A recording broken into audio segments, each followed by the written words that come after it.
want to give you a little bit of an overview today of what the Rockefeller Foundation is doing in this space. Resilience is something of a hot topic right now. It's been included in some high-level reports coming out of the White House and other federal entities. There's active conversations going on at different federal agencies and certainly at state and city levels as well about how to think about resilience, how to think about how resilient their communities are, how resilient their infrastructure is, how resilient their economies are. And I think it's hopefully by the end of this presentation you'll have a little bit of a richer understanding of the different threads of the conversation and certainly what the foundation has been doing to try to advance this conversation in the United States. My portfolio that I work on, I've started to refer to as resilience by design. It's sort of a riff on the rebuild by design process that we ran with HUD last year and has yielded 7 interesting projects, which I'll talk a little bit about at the end. But the idea fundamentally is that we are in a place today that is characterized by very uncertain futures, a deep uncertainty around the risks that we're going to face, and certainly a recognition that the things we've been doing in the past have in some ways gotten us to where we are today and may not be the things we want to do in the future. And the idea of design is that we can use design thinking and design principles to sort of get new ideas on the table and take calculated risks and chances and to try to sort of grow towards a more resilient future. And hopefully I'll share a little bit about that with you today.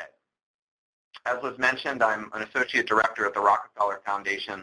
What that means is that I'm essentially a program officer, and I have the pretty fun job of traveling around the country and sometimes the world and connecting with partners and working with folks that want to work on this stuff with us and want to work with their communities on this. And I hopefully will be able to share some particular moments of articulation where you guys can do this work with us in your own. Just to sort of frame the whole conversation, I want to say a few words about resilience and how I think about it and how we think about it here at the Foundation. Oftentimes, when people think about resilience, they often see it as sort of the antonym of vulnerability. And what I want to share with you, and we can talk about it, is that resilience is actually on a spectrum where the opposite is collapse. In a system at any given point, and if it's an urban system, it's the layers of systems, really the systems of systems that function together to deliver all the functionality of what a city does. You have to look at all of those systems, and you have to think about, for each one of them, where are they on the spectrum? And we're always constantly moving between these states. And a city can have very uneven sort of ideas about where they are on the spectrum. But it's really, this is just a cartoon. It's just something for you to look at and think about. It's not anything quantifiable yet, but the idea is that, what's at risk is the actual collapse of the functioning of our systems. And this is a slide that some of you may be familiar with. It really emerges from Brian Walker's work. The idea is essentially that in any given system, there's sort of a point of equilibrium or a basin of attraction in his language, which is sort of the place where we are, and that depending on how things shift around, you may reach a threshold moment where the system fundamentally changes and you're actually in a new system. And just to illustrate this with a natural system slide, this is a pond that's been completely overtaken by duckweed, and those are ducks that are moving through the duckweed. And this is, you can imagine a state where the pond was pristine and it wasn't, it didn't have this algae bloom. But what's happening here is it's sort of showing that things can change, and they can actually change quite rapidly. This is just an illustration.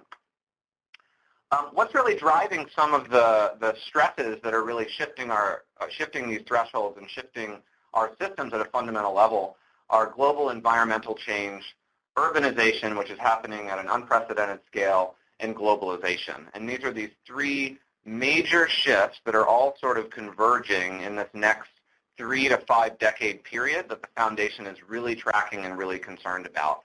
and we should all be concerned about, because these are really the things that are going to fundamentally transform our systems, and how resilient we are and how responsive we are to these challenges is really going to define, from our point of view, our era.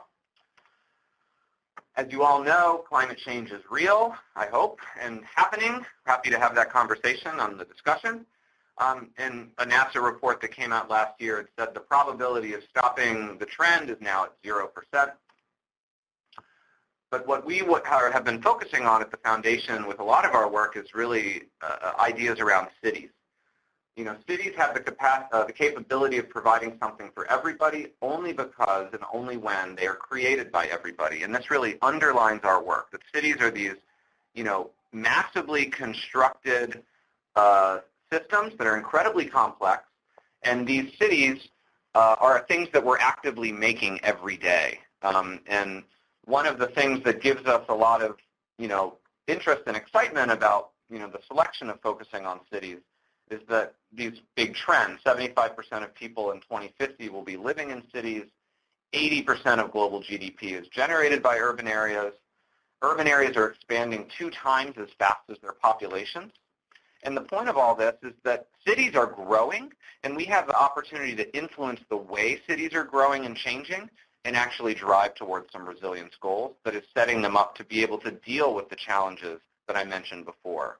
The massive increase in urbanization, which we talked about through these slides, the shifts in global climate, and also the increase in population. So that's why we focus on the resilience of cities. I want to spend probably about 5 minutes walking through the framework of how the foundation thinks about resilience, and in particular, the resilience of cities. This is a graphic showing the city resilience framework. I will send in the comments a link to the report so you can download it and read it. It's a short 20-page document, and it presents, I think, a compelling way to think about in cities in the complex urban systems.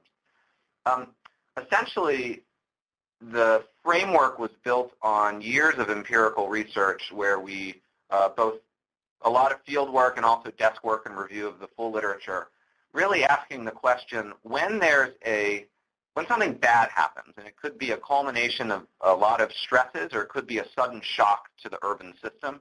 So it could be an earthquake, or it could be social tensions that sort of mount to a boiling point. Systems start to collapse, systems start to break down, and the question that we took to cities all over the world was, what made the difference? What enabled your urban systems to function and continue to function, or if not continue to function, get back online as quickly as possible, or at least as quickly as was needed? And when these systems didn't get back online, why was that? What were the critical factors that made the difference? And so the framework sort of has 4 main quadrants, and they sort of increase in scale. These were, again, through the analysis, this is what emerged from that research. The first scale is labeled health and well-being. I like to think about it in terms of people. And this is really, how well does a city meet basic needs? And that's water, you know, food supply, you know, things like that. Support livelihoods and employment.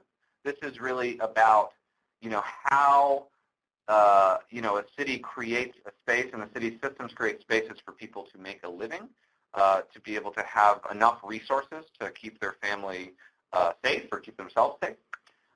Ensures public health services. This is really about enough of a public health infrastructure that people have access to the necessary care they need to live.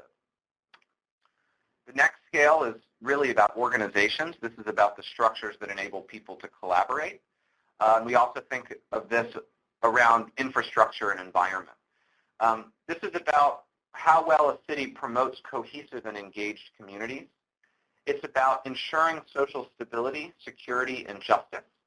And it's about fostering economic prosperity. You know, how is the city organized to create economic opportunity? How is the city organized to ensure social stability, which is to say, is there trust in the institutions that have policing functions and justice functions?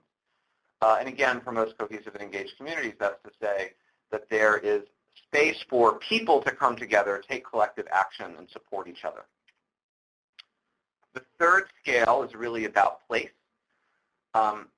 We also think about this in terms of economy and society, because this is about those, sort of functions that enable places to take on the character that they have, and also a lot of the infrastructure and physical systems that enable a city to work. So reliable mobility and communications, continuity of critical services, and reduced physical exposure. It's actually worth noting that if you were to simply do a review of the literature and think about how people have been writing about resilience, most of it drives into this quadrant, sort of third quadrant on place. And it's reflective of a privileging in the literature around physical infrastructure, and especially gray infrastructure. The fourth quadrant on knowledge is really about effective leadership, empowered stakeholders, and integrated planning. What we found in our research is that cities that were actively working towards these three issues, these three indicators, were actually better set up to deal with whatever might come their way. And this is really about promoting leadership and effective management, empowering a broad range of stakeholders, and fostering long-term and integrated planning. Another concept that we've introduced that's complementary to the city resilience framework is that of the resilience dividend. A book by our president, Judith Rodin, came out last year, which I highly recommend, called The Resilience Dividend. The fundamental concept, if you don't read the whole book, hopefully you can walk away with this, is that shocks and stresses to an urban system, or really any system, can actually bring opportunities for places to evolve and actually transform. That shock can actually provide a kind of threshold for thinking about the future that can put you on an alternative path. To use the diagram I showed earlier, you end up in a different basin of attraction. And what that gives you is sort of a better path forward, and it's an opportunity to have that conversation. So that the dividend of thinking about resilience and the dividend of doing resilience planning are the benefits that happens under normal times, because a lot of the kinds of resilience building projects that I'm going to talk about in a minute are improving the ordinary lives of everyday people that are living in urban systems. But these are also interventions that allow states, counties, and cities to recover faster. So there's also value created in the avoided losses because the city adopted these resilience measures. The question before the foundation, because there's all these interesting ideas going out, people are talking about this, there's this great conversation, is how do we scale resilience? How do we scale these ideas and the projects and the good work that people is doing? How do you scale it to improve the lives of millions of poor or vulnerable people? So this leads us to the portfolio of work that I'm going to breeze through. It's Resilience by Design. And these are really processes that are driving the creation of good ideas, testing them out through implementation partners, and then eventually, hopefully, scaling them up. We won't talk about this. We're running out of time.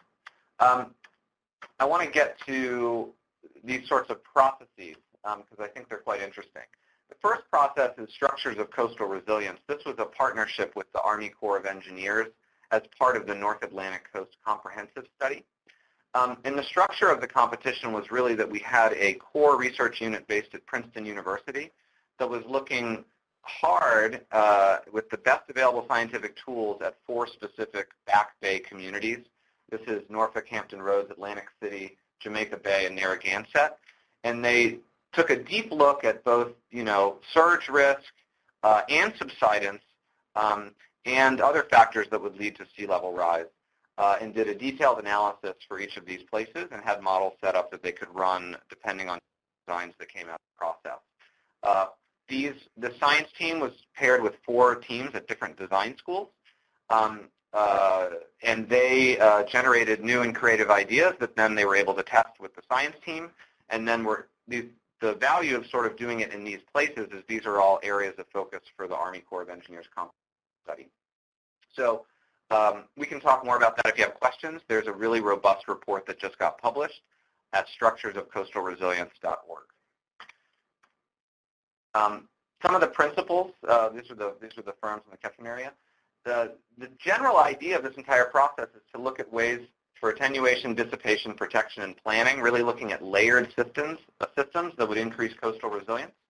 And one of the projects that came out of this was a project in Atlantic City that's this idea of an amphibious suburb that sort of over time there would be the ability for a community to adapt and actually sort of grow with sea level rise. And again, there's much more information on this on structures of coastal resilience. This is sort of an example of how this could be implemented in different locations in different ways, given the streetscape and the actual built environment that's already there. The next competition I want to discuss is Changing Course. This is a partnership with the U.S. Army Corps of Engineers, the Port of New Orleans, and the state of Louisiana. And the opportunity here is to capture a moment where there's going to be an update to the 2017 Coastal Master Plan for the state of Louisiana. And essentially an open question in that process is the design and management or wilding of the lower Mississippi River, sort of in certain ways just north of the city of New Orleans and south to the mouth. And what this was exploring is how can we, over a 100-year time scale, think about reconnecting the river to its natural systems and thus actually restore the sediment flow to the ecological systems that actually build coastal protection. So the rate of loss is familiar to many of you on the phone, I'm sure, but the rate of loss of our coastal wetlands is astounding, frankly. And in particular on the Mississippi River Delta, it's accelerated for a variety of reasons. And the question that we posed to the three teams was, how could you reconnect the river to sort of build this wetland and at the same time build the social and economic systems of the entire region? And I'm excited that just probably in about a month or two, we're going to be able to announce the winners of that process. We're still deciding, but there will be, you can review some of the design work on their website, which is changingcourse.us. The next process I want to talk about is Rebuild by Design. This was a partnership with HUD, the U.S. Department of Housing and Urban Development, and through a strange set of bureaucratic reasons, they're actually the responsible agency for administering the lion's share of disaster recovery funds that get allocated after a disaster. And the CDBG-DR grants are typically awarded on somewhat of a formula basis, and they're given to places that have nationally declared disasters. And they're often given as discretionary funds that can be used by a governor or a mayor to sort of help recover after a disaster. The opportunity in thinking about resilience is taking moments like a disaster and having a bigger conversation about future risk, future issues, what's known, what's unknown, and steering some of those funds towards projects that actually have that forward view and aren't just building back what was there or just sort of recovering from the disaster. The structure of this was really having interdisciplinary teams form. They could be international. In fact, all of them had international members. And really lead them through first a research stage and then through a 4-month community engagement and design stage, which would yield good ideas, which could then be funded with the HUD funds. And that's what we got. We ended up developing good ideas that yielded $920 million in disaster recovery funds, and they really ran the gamut for different scales of intervention, and they really covered a lot of ground in terms of the Sandy-affected region. So there's grants that got made to the state of New Jersey, the state of New York, and New York City. There's also a grant that got made to the state of Connecticut to do some additional work on a Bridgeport proposal. But what's shown here are the 6 winning designs, at least sort of where they are on a map. I'll go deep on one of them because I think it'll be interesting to the group. There's a proposal that's now been funded fully and will be implemented by the state of New York and the Army Corps of Engineers called Living Breakwaters. This is a system an offshore system of breakwaters that double as oyster habitat and other shellfish habitat. But the breakwaters also have the function of reducing risk from flooding from the coast because of the reduction in surge. And they worked closely with a team at Stevens Institute of Technology led by Phil Orton to actually model what would happen if they put these kinds of breakwaters in this system. But what's interesting about this whole project is, in addition to creating these habitat breakwaters that slow the flooding, it also restores an entire economic function to the Staten Island community. And it's actually going to be implemented in a town called Tottenville, which was actually built up entirely around the shellfish industry, but that industry got wiped out due to environmental degradation and water quality issues. So in addition to preparing for a future event and for future storms that we know are going to happen, it's also building the local economy as well, and even the city's economy. And it's also making it a more beautiful place and better for habitat. And it's also, I should note on this, it's also going to be stewarded and maintained by the schools and some of the organizations that are on Staten Island. So it's actually an opportunity to build educational opportunities in and stewardship of the system. And one of the interesting things about this is they did not elect to build a wall, which is what might have happened for this community. They might have just built a wall between the community and the ocean. And from our point of view, that's maybe not the best way to think about the future, because it actually encourages development behind the wall and creates a sense of protection that may or may not be real, because we don't actually know how bad things might get or what might be coming. So this is actually an opportunity to create an understanding about the real risks that we have by living on the coast. The final thing I want to mention is a National Disaster Resilience Competition. This was an effort by HUD to sort of take what we did in Rebuild by Design for the Sandy impacted region and invite folks everywhere around the country that had a federally declared disaster between 2011 and 2013 to participate in a similar competition. And what's interesting about this is that this is sort of a demonstration that HUD and the White House are taking this idea seriously, that communities can use disaster recovery dollars to think about the future in some new ways. And it's a really broad opportunity, because 48 of the 50 states in the U.S. are eligible, as is Puerto Rico. And so there's actually opportunity at each of these states to engage with a team that's working either at a city, a county, or a state level to actually partner up and think about these things collectively. And there's a very big community engagement component to this. So one of the other things I'll circulate at the end of this call is actually the points of contact for each of the teams that's working on this, in case you're interested in following up with them. Essentially, the Rockefeller Foundation's role in this federal process is to run a capacity building initiative that's really helping communities respond to the call for good ideas from HUD.